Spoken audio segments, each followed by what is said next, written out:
आखिरकार वही हुआ जिसका अंदेशा था। लंबे समय से चल रहे हिंसक छात्र आंदोलन और अराजकता के भंवर में हिचकोले खाती शेख हसीना की सरकार का तख्ता पलट हो गया। बांग्लादेश के घटनाक्रम की सतर्कता और समझदारी की अराजकता, आगजनी, लूटपाट और हत्या के बेकाबू बनाकर शेख हसीना मुल्क छोड़कर निकल चुकी है। सोमवार को उन्होंने बांग्लादेश का भविष्य फौज के हाथों में सौंप दिया। उन्हें तो राष्ट्र के नाम अंतिम संबोधन के लिए भी समय नहीं दिया गया और उनके घर को लूटपाट के लिए खुला छोड़ दिया गया। जीत का जश्न मना रहे भीड़ ने उनके पिता शेख मुजीबुर रहमान की प्रतिमा तक को जैसे से ध्वस्त कर दिया। डाली कट्टरपंथी उन्मादी जमात का उत्पात बदअस्तूर जारी है, जिसे रोकने का कोई गंभीर प्रयास नहीं किया जा रहा है।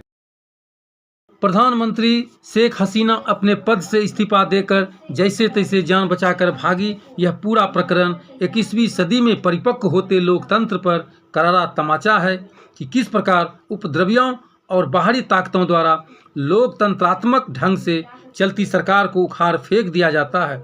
उपद्रवियों की हरकत से स्पष्ट है कि इस तख्ता पलट की साजिश पड़ोसी देश में रची गई है। नहीं तो आखिर क्या कारण है कि जिस बंधु शेख मुजीबुर रहमान ने बांग्लादेश को जन्म दिया, आज उन्हीं की प्रतिमाओं पर हथौड़े चलाए जा रहे हैं और उनके मेमोरियल को आग के हवाले किया गया है। देखते हैं इस रिपोर्ट में।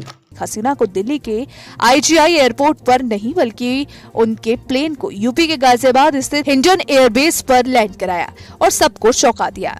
हिंडन एयरबेस पर 2 राफेल भी एक्टिव मोड पर थे कि अगर कोई हमला करना चाहे तो भारत की तरफ से मुंहतोड़ जवाब मिल सके।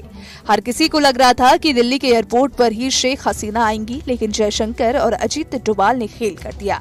जयशंकर ने आगे बताया कि बांग्लादेश संकट पर भारत की नीति वेट एंड वॉच की है। भारत ठीक समय पर कोई कदम रखेगा। जयशंकर के इस बयान के मायने ये है कि जयशंकर ने नेताओं को बताया है कि आंदोलन के दूसरे पड़ाव में अचानक अल्पसंख्यक हिंदुओं पर हमले तेज हुए हैं। उनकी संपत्तियों और जान माल निशाने पर है। इस संदर्भ में भारत लगातार ढाका के संपर्क में है। भारतीय नागरिकों की सुरक्षा के संदर्भ में लगातार आगाह किया जा रहा है और इस पर भारत कोई कदम उठा सकता है।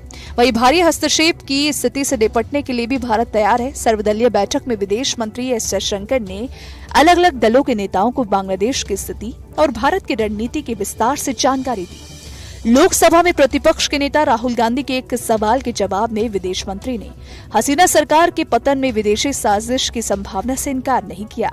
करीब 45 मिनट चली इस बैठक में नेता प्रतिपक्ष राहुल ने सर्वाधिक सवाल किए।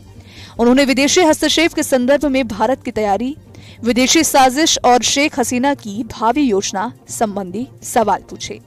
उन्होंने आंदोलन में पाकिस्तान और चीन की भूमिका भी जानकारी चाहिए। फिलहाल आपको बता दें कि शेख हसीना कुछ दिनों तक भारत में रह सकती है। ब्रिटेन सरकार की रणनीतिक शरण के आग्रह पर ठंडे रुख और ब्रिटिश नियमों के कारण उन्हें अपनी योजना में बदलाव करना पड़ा है।